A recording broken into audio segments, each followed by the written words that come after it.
5 questions for you. All right. That was one. Okay. No, that was a statement. What is the very first thing you remember as a boy growing up in Florida at the Chimp Farm? Monkeys. That was the first animal you That would have been the first. Well, no. Tell you the truth, I don't know. But the thing that I can recall the most Yeah. is wasn't my grandparents, it was the monkeys. I guess because I really like citrus, bananas and oranges and all that, and there was this one gorilla that sat in the cage in the corner, and every afternoon, I guess there were the zookeepers that come by and they feed them. They put bananas, grapes, and oranges all cut up, set up beside them. And I see him doing that every day, so it got to the point where I started trying to steal one away from the gorilla. And it just so happened the gorilla was very forgiving, and I could see that he was looking at me from the corner of the eye, but he went ahead and allowed me to get that banana. That's probably the first thing, and then the alligator pits. My grandmother, maybe the first things I should remember was that my grandmother over the campfire cooking food, and my grandfather out there somewhere working in the zoo, the tourist attraction somewhere, and the river.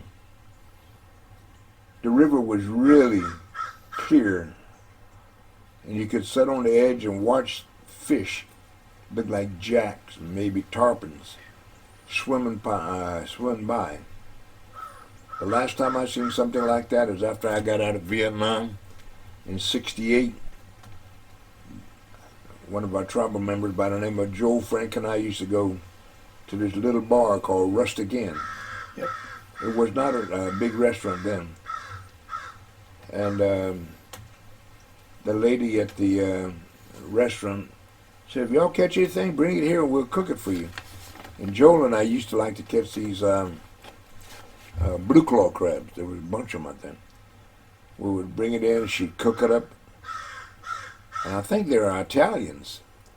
They put some garlic and something else in it and fix it up. That was the most delicious garlic crab I've eaten. And still, today they still do that. But then eventually got to be a big restaurant. And it's called Rustic Inn now. I think they started franchising. As time went along, back before they got famous, they had a pig there. The Indians called it the Drunken Pig, location of the Drunken Pig. They used to call it Sugar Hugby. Betty Mae Jumper, Larmay O'Seal, and Moses Jumper and them would come there to sell arts and crafts to the tourists that came in on a boat called the Pippin. And as time went along, that all went out. I think Jungle Queen is still there. But anyway, back to the first thing I remember. That's probably the first things. But it was the gorilla that stuck into my head foremost. Uh-huh. Oh, and the thing that was really stuck in my head was that the gorilla would grunt, and I would grunt back. And so one day, when I got finished messing around with the animals in there, I came back to the camp and I told my grandma, I said, Grandma, I think I can talk to that gorilla. That's when she said, you're crazy because you're part white. That's this white man in him. But then later on, Diane Fossey proved to the world you can can communicate with gorillas or chimpanzees and all. Mm-hmm. So I wasn't too far off. Oh. How about, do you remember the tourists coming in? Yeah. I used to be out there, some of the tourists would come up, and since I was pretty white, the tourists didn't get attracted to me too much. But the little brown-skinned Indians, they would set these bowls out in front of them, and they sat on the log and had these little bowls in front of them, and they would recite little poems, sing Jesus Loves Me. They would even recite little poems, Little Boy Blue can blow your horn or something like that. Whoever could recite something, they would be the ones that get these coins in their thing. Jim Billie, I'd be sitting there with a big ass bowl and nothing in it. Hell, that's all right. Okay. Oh, back at the Rustic Inn. Trying to remember that. God, I must be getting old because I'm starting to forget the man's son. His son and I, the guy who owned the place, Frank. His son and I would try to sneak in with the little Indian kid with the bowls in front of us. Nobody paid attention. So his father, to show you how clear the water was, he would flip like a dime or a quarter into the water, and you could see it sparkle all the way to the bottom. So Frank says, y'all can't make any money over there with the Indians. Let me show you where you can make money at. This is years later now. We're about 9, 10 years old. And he would flip some coins in, we'd dive in and grab our coins. We made more money than the Indians diving after the coins. That was a significant thing. We had to be a little bit different, but his father was the one. Wasn't it there that one day we went there and some kid had caught right there at the dock, right there behind there, a gigantic tarpon. Yeah. Like the ones that people go out on the way out to get. It was right there in the canal. And they're right there because we're feeding them. Yeah, yeah. Now I was told, I can't remember if it was Sonny Billy or Bobby Henry. Either one of those guys said that at an early age, the elders considered you something special for some reason. And this person said that you had a shield around you that would protect you and bounce back any attack on you to the attacker. Or me. Yeah. Yeah. A lot of people didn't know that Sonny Billie, you're talking about Sonny Billie, right? Yeah. Sonny Billie was my stepfather. He started courting my mother when I was about 4 or 5 years old, and they stayed together for a while until my mother passed. So he always kind of took care of me then. And at that time, he was still at the beginning stages of becoming apprentice of Ingram Billie and them as a medicine bundle carrier and taking the knowledge on how to do things with herbs. So what Sonny did was that since he knew that me being a half-breed, there was a lot of people that didn't like half-breeds, and because that was kind of like murkying up the bloodlines of the Indians, and they didn't like that. So there was a couple of times people looked like they were deliberately trying to do something to me. So at that time, he put a shield around me, and that was it. It's the stuff that you got to hang it behind you. What's that? The bay leaves. Oh. So how far that shield goes, I don't know. Sonny is not here no more, but I still got my continue on what he taught me. So. What about the several times where you happened to turn your head or move a certain way and a bullet would come by? Remember? You had a couple stories where if you had stayed in this one spot a minute longer, you'd been killed. Well, over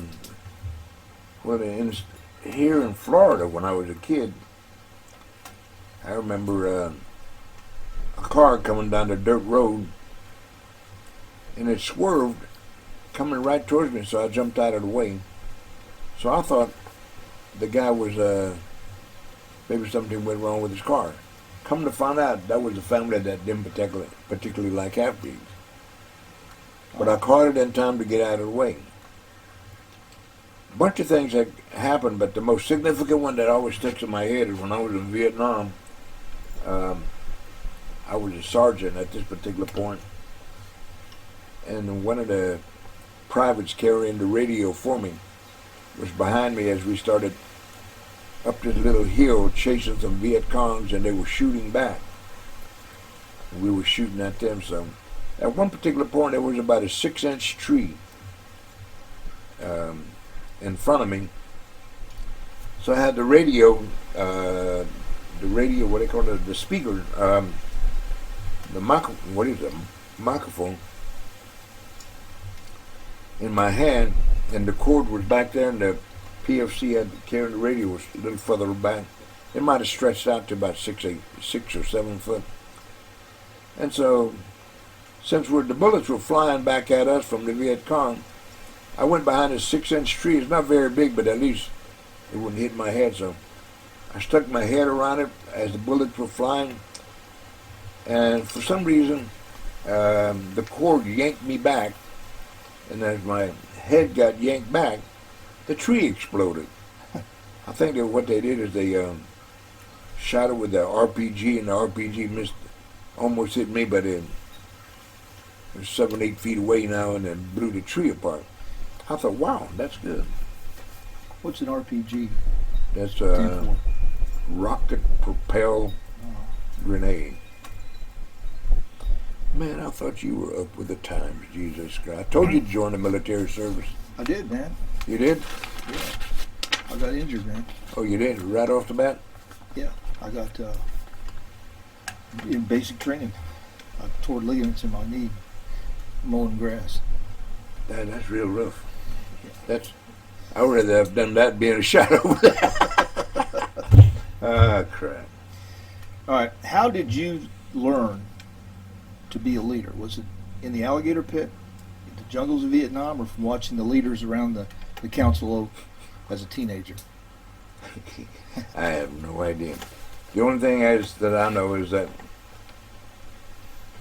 I was the only one in the family for a while until my brother came along. And it seemed like everywhere I went, everybody kind of chose me to do something or ask me questions, because I always like to talk because I'm by myself and wanted to talk to somebody. So they would say, yeah, this little Indian here can show you the way. I don't know where I was going, but so we walk through the woods, and I'll explain the different things that's in the woods. Could be birds, could be trails, could be tracks of animals on the ground. And I just got used to explaining things, and then as time went along, they created a Seminole Oakley Indian village over in Hollywood, and they needed some guides, somebody that was knowledgeable about our in Seminole ways. And next thing I know, it was kind of like an easy job for me, because I already knew what they did. What they did there is they show how to make leather out of deer hide, turn the deer hide into leather, then eventually turn the leather into moccasins, pouches, various artifacts. And then, since I sat around my grandmother making designs that was popular back then with a hand crank sewing machine, I would be sitting there helping her guide the material through the stitching.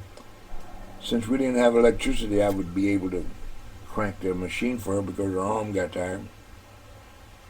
So the designs that she made, I knew the names of them by being with my grandma, her making skirts, Indian jackets, little clothing for dolls. And then the other thing was, another chiquilla was making dolls out of this scrub palmetto.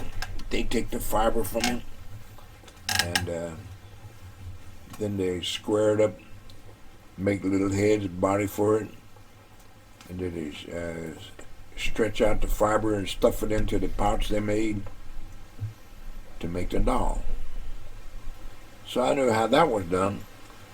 And then when it came to cooking, I also was pretty good at that too, because at an early age I had no choice. I was hanging around my grandmother and grandfather at the campfire.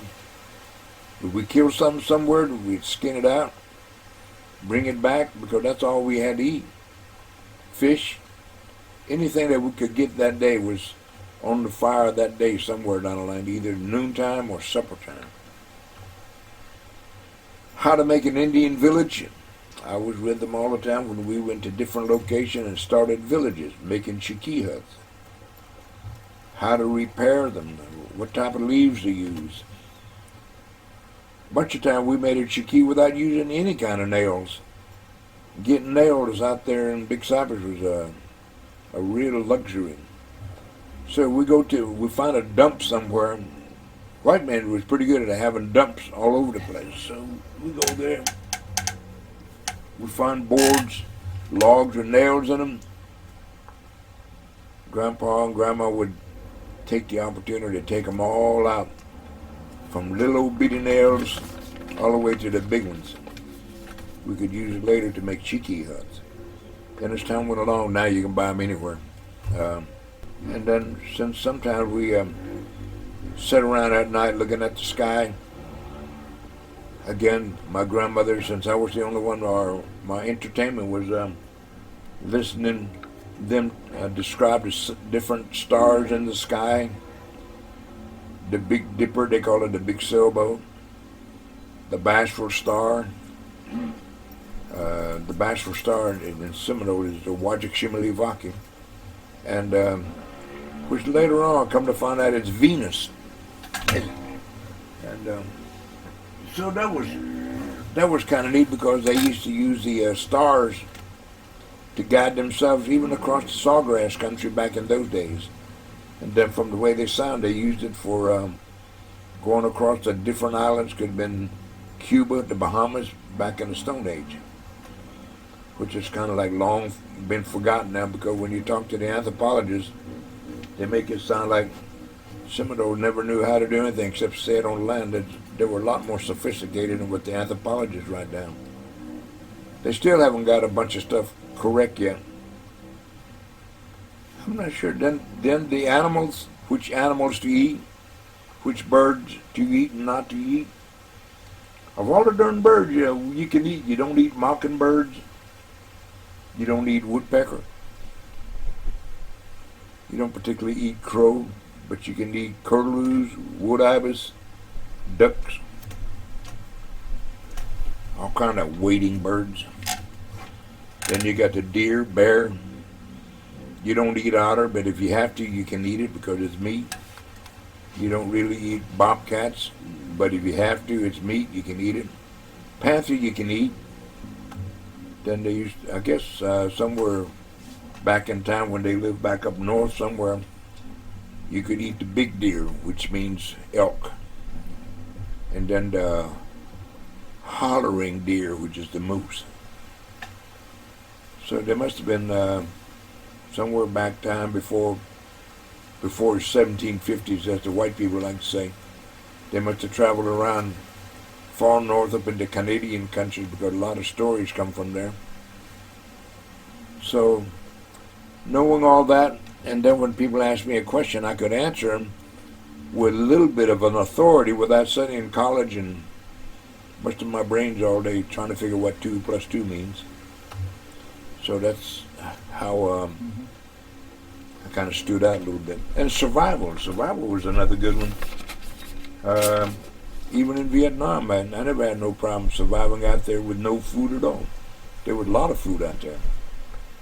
So it was probably because of that. But you're talking about leadership. I grew up in a camp where we don't call it leadership. If you'd maybe it is. I grew up in a camp that I was dictated what I needed to do, what I needed to have.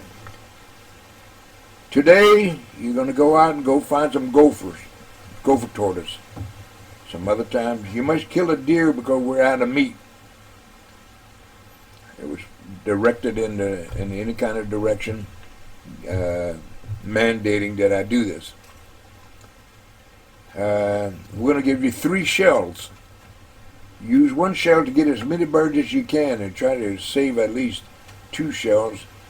If you kill a bunch of birds with 1 shell, don't waste the other 2, because you couldn't get to town right away to buy shells.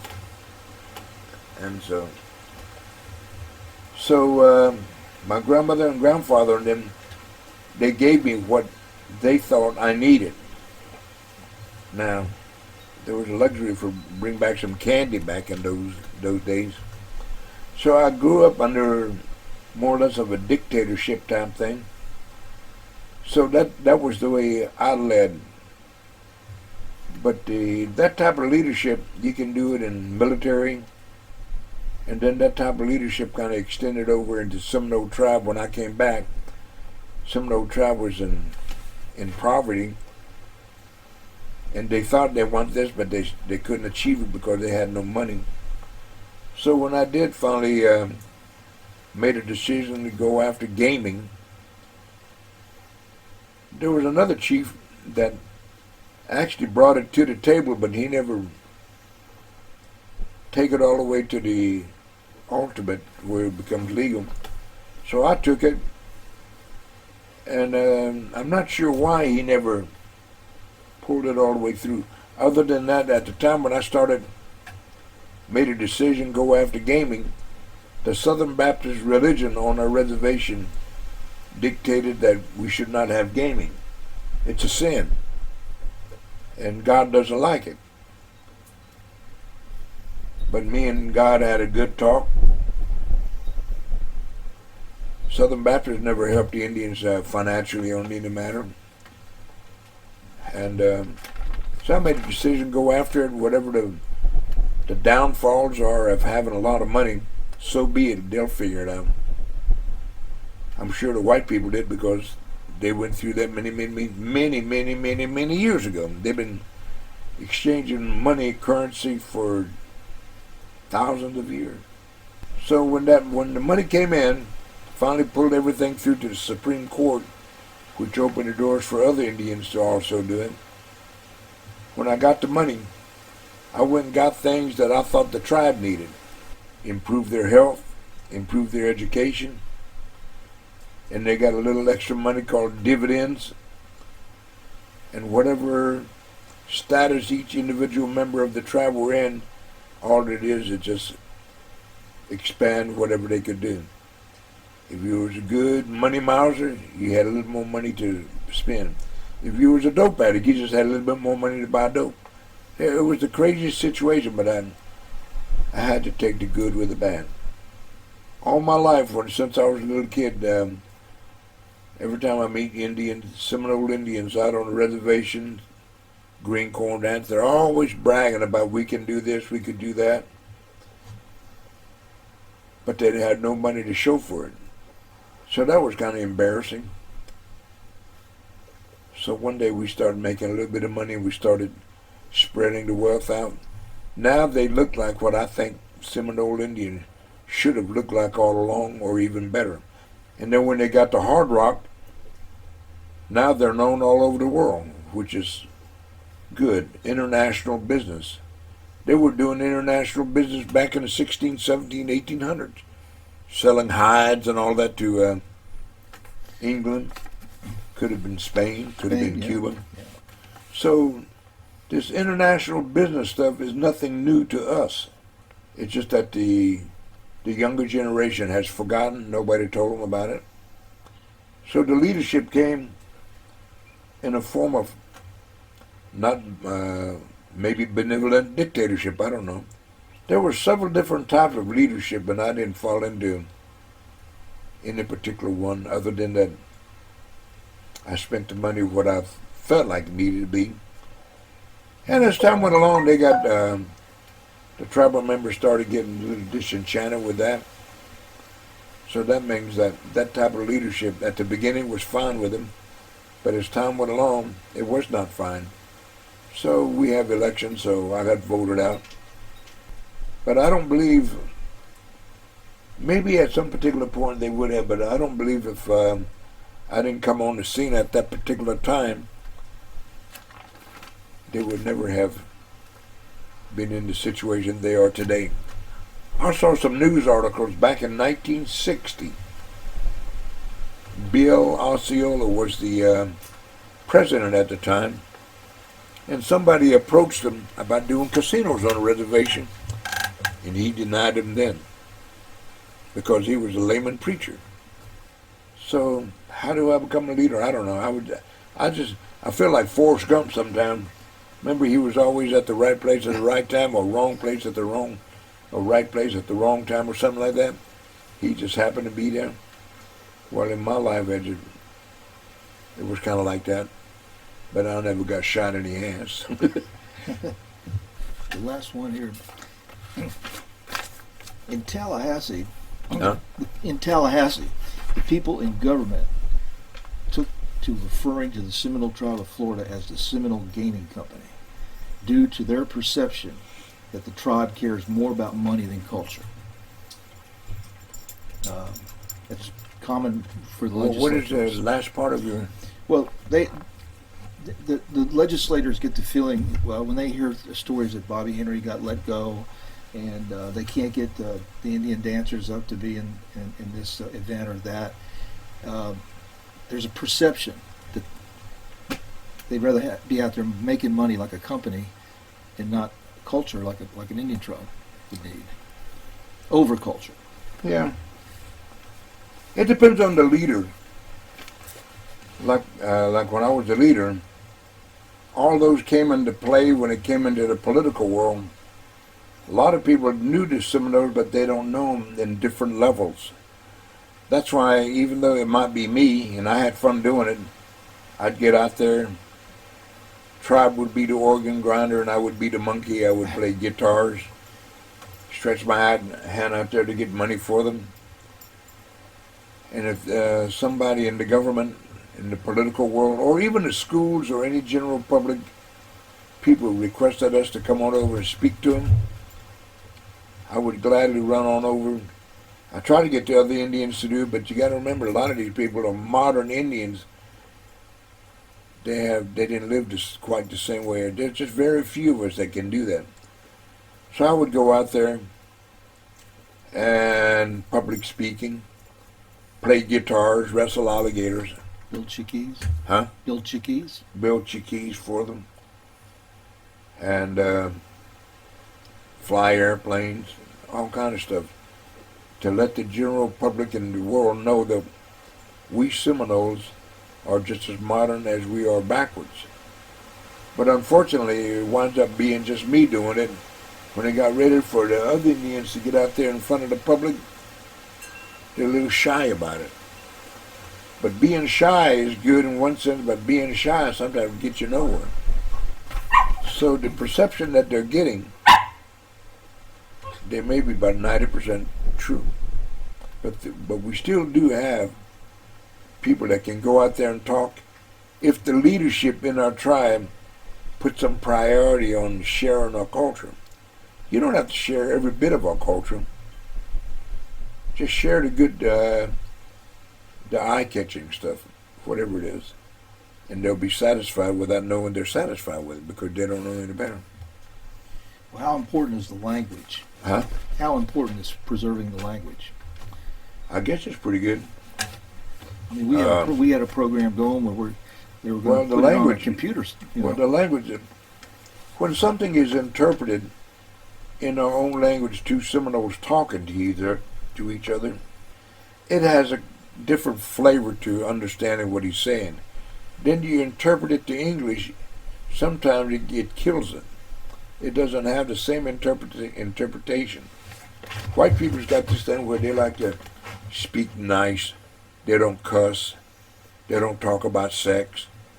But yet they multiply like flies, so they must like sex somewhere. But they make it sound like it's vulgar. In our Seminole language, we just talk right onto it, laugh about it, and keep on going. It's very descriptive language. But as time goes along, all our children are going to public schools now. And the unfortunate thing is those kids that went to public school have matured and not speaking their own language at home. The families fail to speak the language. So when those kids grew up, they may only know half of what's being spoken in Indian. Then when their kids grow up, they might know a fourth of the language because it was not. So their kids get older, they only know bits and pieces like how to say bread, how to say hello, how to say shanabish, which just means thank you. But that's not speaking Indian, you just know little words. It's just like saying gracias, but I can't speak Spanish. each generation that comes through and that parents of that generation doesn't carry the language on, it dies. But the crazy thing that's going on is that during this annual green corn celebration, they still carry it on pretty close to its purest form. They're mimicking the words that has been passed down in the verses in the songs that we do, but they can't carry on a language. So it's important that somehow we maintain our language, and so we are doing it. We do have people that's out there teaching it. The Muskogee part of our tribe, known as the Creek Indians, were real fast losing their native tongue. So one of my assistants and I had sat down and talked about it. Chinese people here in America, they got their language going. Mexicans, Spanish, Cubans, a lot of those people speak their language and yet still speak English. So for some reason the Seminoles were doing it, but they could not carry a lengthy conversation. But somewhere I met a Vietnamese person or Chinese person. I don't know who they were. But I said, how y'all maintaining your languages? We have our own little schools, and we take the babies when they're babies and start talking to them then. We babysit them. And that's all they hear is our language, and the parents come pick them up, but they must learn the language too. So lo and behold, they're maintaining their language by forcing the parents to bring the kids in, and we watch them feed throughout the day with pay. And so that was again on the dictatorship part of my life. I had to shove it down their throats to do that. We had regular college-educated people trying to set up curriculums. They're trying to write it down. By the time the little kid's born or gets to school, they're trying to say A, E, I, O, U to the kids, trying to learn the vowels. You can't do that. They can learn that as time goes along. You got to talk to them in just pure talking to them in an adult language. I think they call it immersion there. Yeah, immersion something. So I finally located some guy named Marcus Briggs. I'm not sure if he's total Indian or part Indian, but whatever it is, he's one of those linguistic guys. And I don't know how people knew about him, but he was around here years back, couldn't hardly speak the language, but as time went along, he picked it up. He can speak Miccosukee and what we call the Creek Muskogee language. So I hired him and put him in charge of it. That was 5 or 6 years ago. Now we have children like 5 or 6 years old coming up talking the Creek language. I had one come up to me and talking to me in Creek, and I'm sitting there baffled. Come to realize he's speaking to me in Creek. So I thought that was real nice. Now here comes the misnomer. The older generation of our tribe that speaks the language, oh, that's not our language. That's Oklahoma language. Then why the fuck don't you come in and teach the kids the proper language? They get a little bit disgusting, man. They want everything in their hands, but they want to criticize. Yeah, fuck them. You know. So I've kept it alive, and now we got kids speaking the language now, and we continue doing it. But it's one of those things I had to stick it down their throats. It's still going on. Huh? It's still going on? Oh, yeah. Still going on. And we got the people that became teachers starting to learn the language. Yeah, Mark is still in there. People criticize him, but bless his heart. I got a book the other day from Father Roberts from the Spanish archives. That was cool. It had some things in it that I've never seen any anthropology books, you know. Yeah, that was always neat to have Pat Wickman to teach the Indians about their own culture. Remember that? Mm-hmm. There was a bunch of things that she brought forth that I never heard before in my lifetime. And then Pat Wickman brought it up, asked Sonny Billie. He said, "Oh, yeah, that's from the old language." So now that Sonny's dead, I don't even know what to ask anymore. That's sad. You get all these darn questions after everybody's dead, and then people start coming, since I'm kind of like the older person in trying. People think I'm supposed to know that. All I know is SpongeBob on TV nowadays.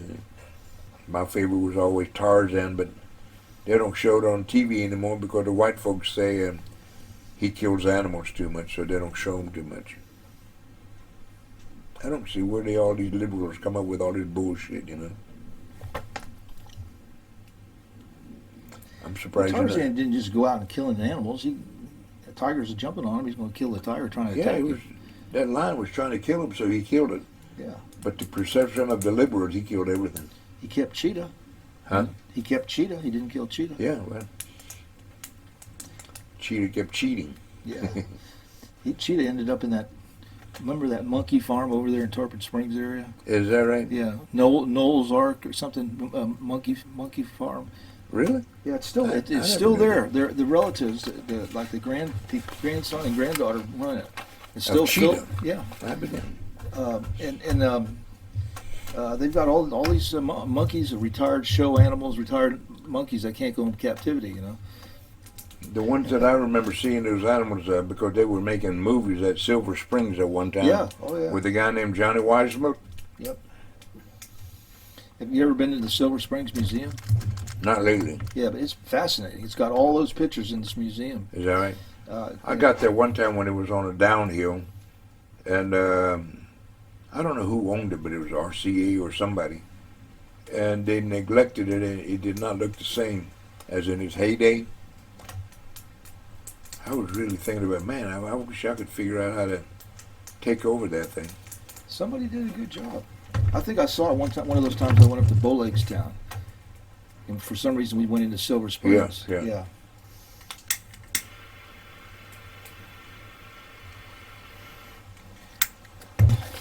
That's pretty good stuff here.